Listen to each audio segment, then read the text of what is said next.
ನಮಸ್ಕಾರ. ನನ್ನ ಹೆಸರು ಚಂದ್ರಶೇಖರ್ ಅಂತ. ಮೂಲತಃ ವಿಜಯನಗರ ಜಿಲ್ಲೆ ಹೂವಿನಡಗಲಿ ತಾಲೂಕು ಹಿರೇಡಗಲಿ ಗ್ರಾಮದವರು.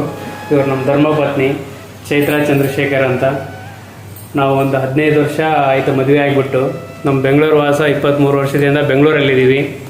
ಇವತ್ತಿನ ದಿನ ನಾವೇನಾದರೂ ಸ್ವಂತ ಮನೆ ಅದು ಇದು ಅಂತ ಮಾಡ್ಕೊಂಡಿದ್ರೆ ಗುರುಗಳ ಮಾರ್ಗದರ್ಶನದಲ್ಲಿ ಧ್ಯಾನ, ಪೂಜೆ, ಹೋಮ ಇವನ್ನೆಲ್ಲ ಅಧ್ಯಾತ್ಮ ನಂಬಿರೋದ್ರಿಂದ ಏನೋ ಒಂದು ಸಕ್ಸಸ್ ಸಿಕ್ಕಿದೆ ಜೀವನದಲ್ಲಿ. ನಾವು ಒಬ್ಬರೇ ಇದನ್ನು ಅನುಭವಿಸ್ಬಾರ್ದು ಅಂತ ಗುರುಗಳನ್ನ ಬಲವಂತವಾಗಿ ಬೆಂಗಳೂರು ಕಡೆ ಕರ್ಕೊಂಬಂದ್ವಿ. ಅದರಿಂದ ಸುಮಾರು ನನಗೆ ಗೊತ್ತಿದ್ದಂಗೆ ಒಂದು 20ರಿಂದ 30 ಫ್ಯಾಮಿಲಿ ಅವರು ಇವತ್ತಿನ ದಿನ ನಮಗೆ ಗೊತ್ತಿಲ್ಲದೇ ಫೋನ್ ಮಾಡಿಬಿಟ್ಟು ಕರೆಸಿಬಿಟ್ಟು ಅವ್ರ ಮಾರ್ಗದರ್ಶನ ತಗೊಳ್ತಾರೆ. ಇದಕ್ಕೆಲ್ಲ ಧ್ಯಾನ, ಪೂಜೆ, ಹೋಮ ಮಾಡೋದ್ರಿಂದ ಇಷ್ಟೊಂದು ಶಕ್ತಿ ನಮಗೆ ಬಂದಿದೆ. ನಮ್ಮ ಮಿಸ್ಸಸ್ ಅವರು ಕೂಡ ಪ್ರತಿನಿತ್ಯ ಧ್ಯಾನ, ಪೂಜೆ ಇಲ್ಲದೆ ಇರಲ್ಲ. ನಾವು ಮಾಡೋದ್ರ ಜೊತೆಗೆ ನಮ್ಮ ಮಕ್ಕಳು ಮಾಡ್ತಾಯಿದ್ದಾರೆ.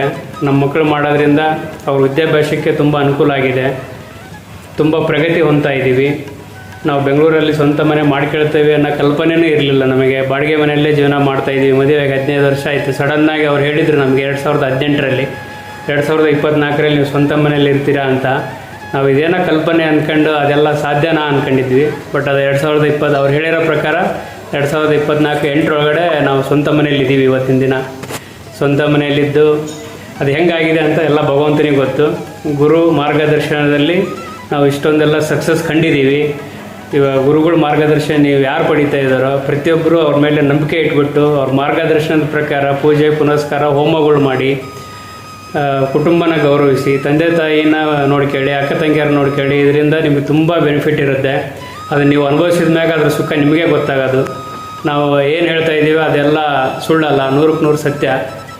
ಈ ಪ್ರಕಾರ ಪ್ರತಿಯೊಬ್ಬರು ಇದನ್ನು ಯಾವ ನೋಡ್ತಾ ಇರೋರೆಲ್ಲರೂ ಇದನ್ನು ಅನುಸರಿಸ್ರಿ. 100% ನಿಮಗೆ ರಿಸಲ್ಟ್ ಸಿಕ್ಕೇ ಸಿಗುತ್ತೆ. ಅದಕ್ಕೆ ಟೈಮ್ ತೊಗೊಳುತ್ತೆ ರಿಸಲ್ಟ್ ಸಿಗೋಕ್ಕೆ.